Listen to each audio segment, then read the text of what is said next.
gang of men are set to be jailed for going after victims who are on apps including Grindr and robbing them before draining the bank accounts.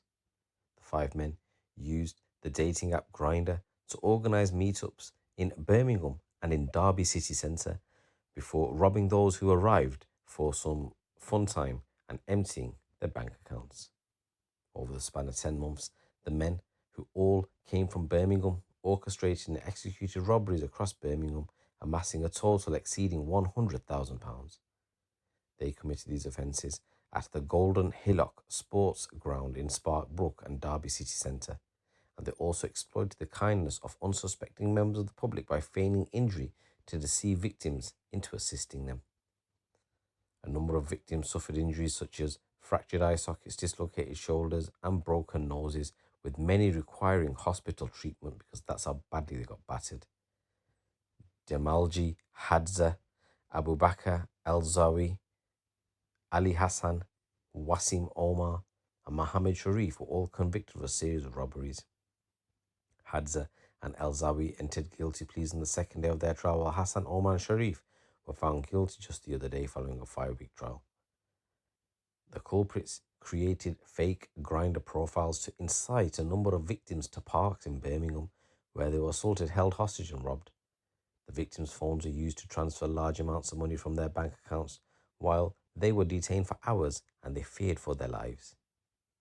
In addition, the criminals feigned injuries to target 3 more victims in secluded areas in Derby and Birmingham, assaulting and robbing them when they stopped to assist them, and they also deceived a 4th victim into entering a van by offering him a ride home. Among the victims are 2 men who were targeted in Derby as they walked home.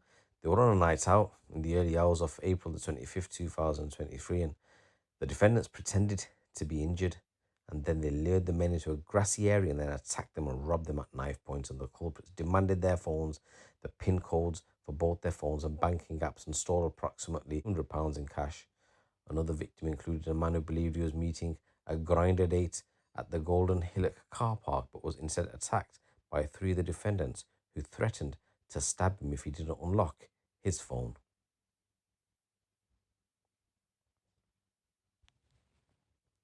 They then got him to unlock his phone, and they used it to steal £8,730 from his bank account and credit card. And as the robbers departed, they instructed the victim to remain where he was for an hour before threatening to stab him if he moved before then. They left, taking his foreign car with them. Another victim who had arranged to meet up by Grindr was brutally assaulted by the group, and they punched him, pinned him to the ground, and dislocated his shoulder. And the gang demanded his phone and wallet, threatening to stab him if he didn't comply. They then used facial recognition technology on the stolen phone to access the victim's banking apps. The gang managed to steal £25,000 and transfer it from his bank account into their bank account, and even made him call his bank to confirm the transfer was legitimate. While holding him captive, some members of the group left then with his bank card and withdrew an additional £360 from his accounts. They basically did this. They did it to a few other people. There was one person, they stole over £5,000 from his bank account and transferred it into theirs. And there was another one, they took over £20,000 at knife point and put it into their accounts. These guys were creating havoc, and Detective Inspector Tom Lyons from the Force Major Crime Unit said this was a calculated series of robberies with Hadza El-Zawi, Hassan, Omar, and Sharif deliberately targeting victims from Grindr because they believed they were vulnerable, easy targets. He said, my team conducted a lengthy investigation which required piecing together many strands of evidence. These guys are going to be jailed at a later date.